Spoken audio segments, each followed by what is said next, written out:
শত শত এরকম ভুইফোর কিছু রড মিল এগুলো চলে আসছে। এরা এক ধরনের সিন্ডিকেশন করে। আগের চেয়ে প্রেজেন্ট কিন্তু 50-55% কিন্তু তাদের সেল কমে গেছে। তাই বলে কি রডের দাম যেটা ছিল 84 টাকা, 86 টাকা, 90 টাকা, সেটা কি কমে কি 50,000 হয়েছে? তা হয় নাই।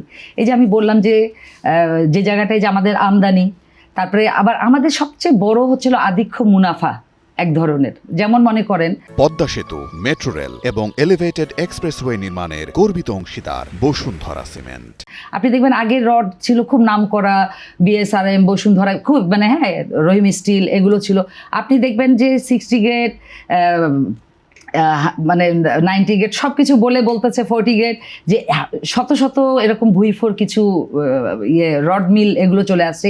এরা এক ধরনের সিন্ডিকেশন করে।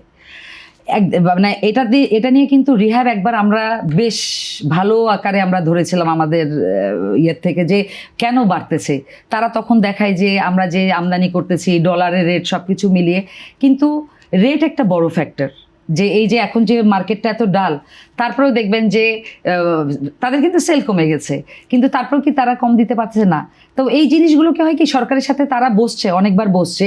আমার মনে হয় যে সরকারের যদি এরকম নীতিমালা হয় যে এই ক্ষেত্রে এটা নিয়ে আসলে এখন ডলার সংকট বা আমরা যদি নিয়ে আসি, এটা যারা লিঙ্কেজ ইন্ডাস্ট্রির সাথে জড়িত, কারণ এটাকে এই জন্যই গুরুত্বের সাথে দিতে হবে।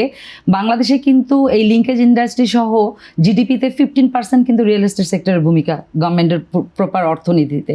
তো এটাকে আমি মনে হয় আমলে নিয়ে এটাকে কনসেন্ট্রেশন দিতে হবে সরকার সহ আমাদের যারা নেতৃত্ব স্থানীয় রয়ে গেছে, যারা এই সেক্টরকে লিড দিচ্ছে লিঙ্কেজ ইন্ডাস্ট্রিগুলোকে, তাদেরকে নিয়ে বসতে হবে।